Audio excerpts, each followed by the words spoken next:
Bien, bonjour. Dans cette vidéo, la correction de l'exercice 9, avec déjà pas mal de questions à enchaîner. Alors, vous avez un cube, bon, ça c'est classique. On note I, l'intersection, la droite EC et le plan AFH. Donc, on vous a représenté A, la section AFH. EC, on a tracé, on a mis un point I là où ça, on avait l'impression que ça se coupait. Bon, alors, on aurait pu d'ailleurs déjà EC. On aurait pu déjà, peut-être, on ne la voit pas EC1, on aurait pu mettre des pointillés sur le dessin. Donc c'est comme AH, on ne le voit pas. Bon, non, le dessin il est comme il est. Bon, on voit quand même suffisamment, mais en fait les pointillés, il me semble que ça manque. On se place dans le repère D, DA, DC, DH. Alors D, DA, DC, DH. Moi je vous donne le conseil, au crayon, vous prolongez, vous mettez X, Y, Z, ça évite de se tromper. X c'est le premier, Y le second, Z le troisième. Et on donne les coordonnées des points du cube.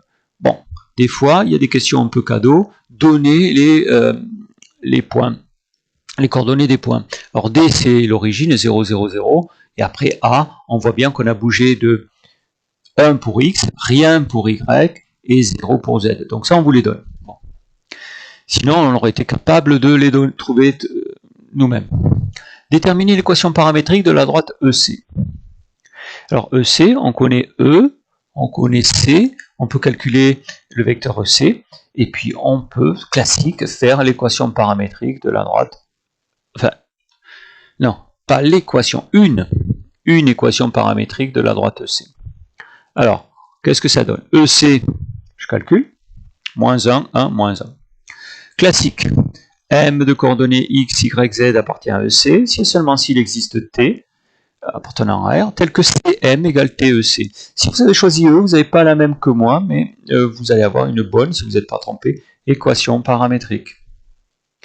Comment savoir si c'est la bonne? Bon, on peut déjà voir ensuite, et si on trouve les mêmes résultats.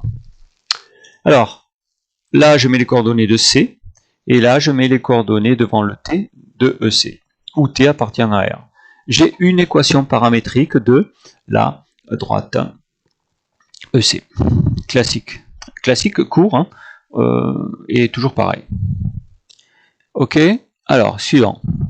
Montrer que le vecteur n1 moins 1, 1 est normal au plan AFH.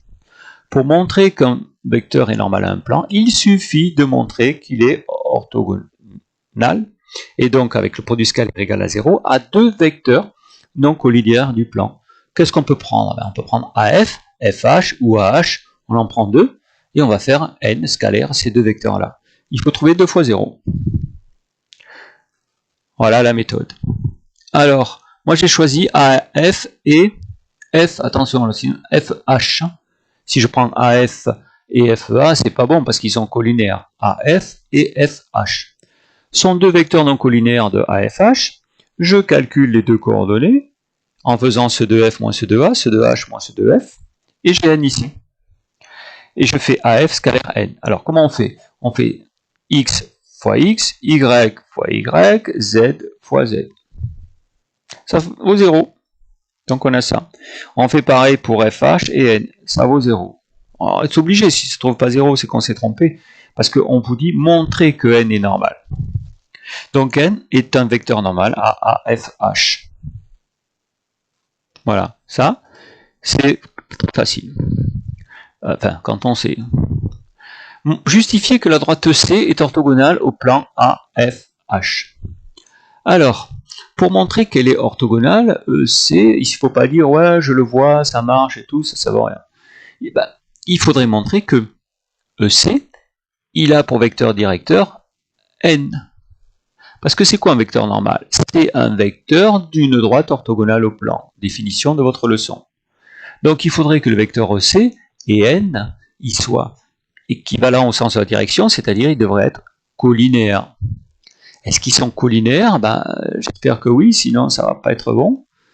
Alors, EC, c'est ça, et N, c'est ça. Est-ce qu'ils sont collinaires? Regardez, si je multiplie par moins 1, je multiplie par moins 1, je multiplie par moins 1, en fait, vous avez EC, c'est moins 1N.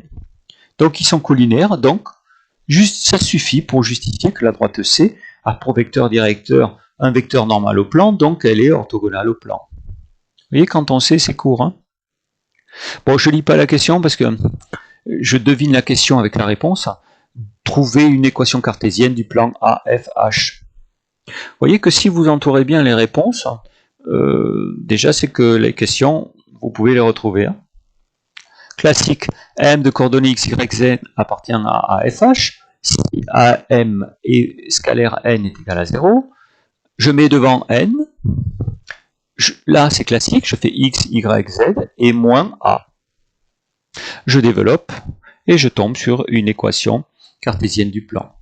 On pourrait vérifier par exemple que f marche, ça marche. C'est quoi f? Quelqu'un se souvient de ça? F, je l'ai là. 1, 1, 1, 1. 1, 1, 1. Alors est-ce que ça marche? 1, moins 1, 0. 1, moins 1, 0, 0. Ça marche. On pourrait vérifier avec h. H, c'est quoi? C'est 0, 0, 1. 0, 0, 1, moins 1, 0, ça marche.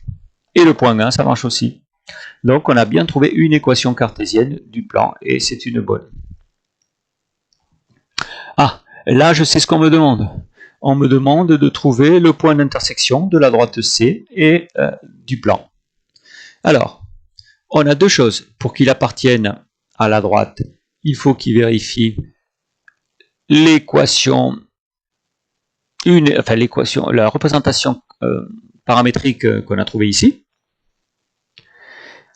Donc, et en même temps, ça doit vérifier l'équation cartésienne du plan. Alors, le secret, c'est toujours le même. Je remplace x par la valeur en t, y par la valeur en t, z par la valeur en t. Hop. Il faut développer. Attention, le moins porte aussi sur le moins t ici. Hein. J'arrange les t avec les t, les nombres tout seuls, je fais passer de l'autre côté, je tombe sur t égale moins 2 tiers. Qu'est-ce que je fais maintenant? Je remplace t là-dedans et je calcule. Et je tombe sur x, y, z. Je vous ai dit dans un exercice précédent qu'au moins c'est bien de vérifier que le point I qu'on a trouvé, il vérifie bien déjà l'équation du plan. 2 tiers moins 1 tiers plus 2 tiers, moins 1 égale à 0. Vérifiez-le, ça marche. Là, je ne sais pas, je ne comprends rien à la question là. Alors, je vais aller voir. Ah, la question c'est peut-être ça, non? Je cherchais un truc encadré.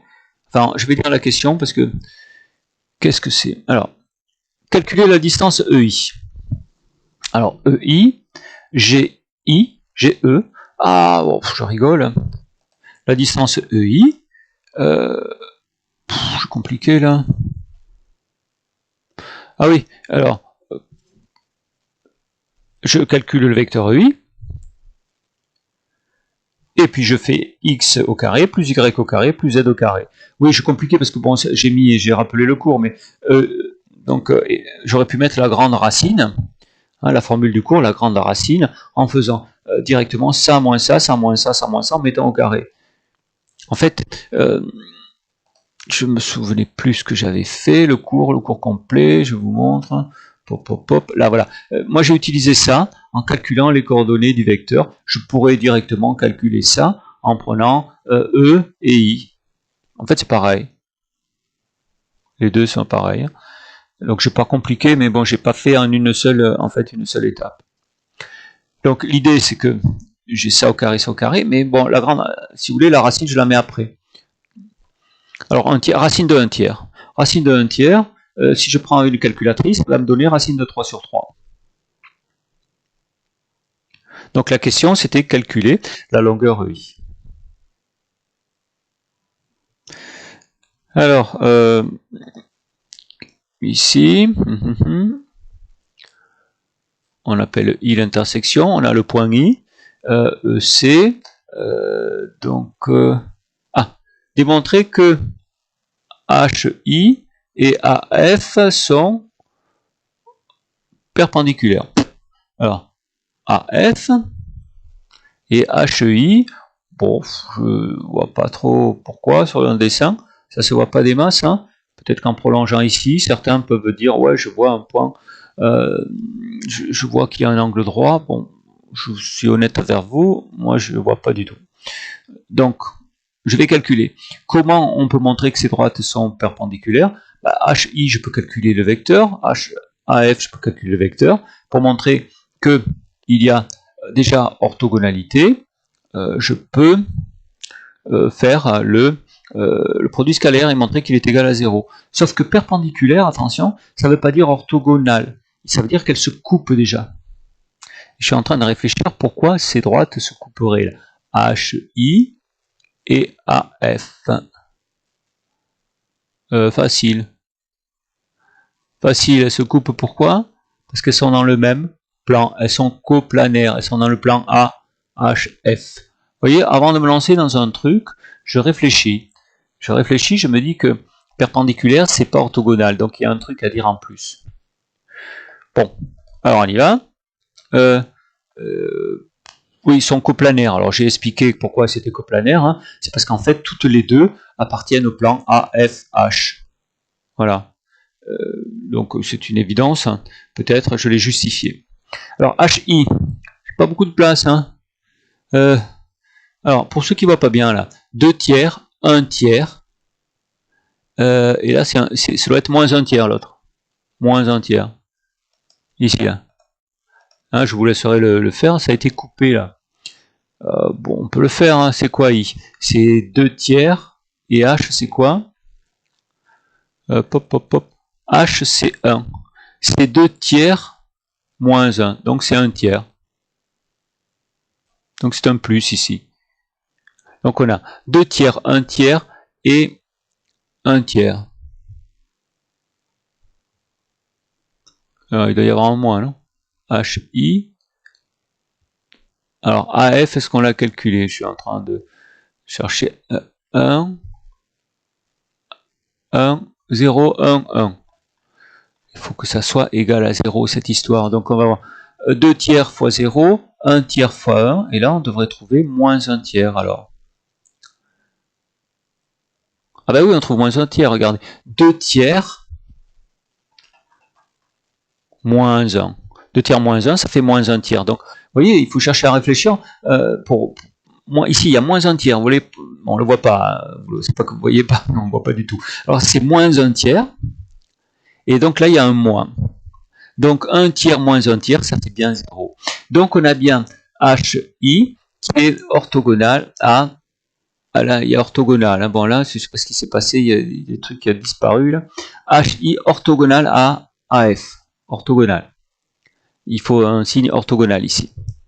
Donc, c'est bien perpendiculaire parce que les deux vecteurs sont orthogonaux, mais avec des droites qui sont coplanaires et donc forcément qui vont se croiser.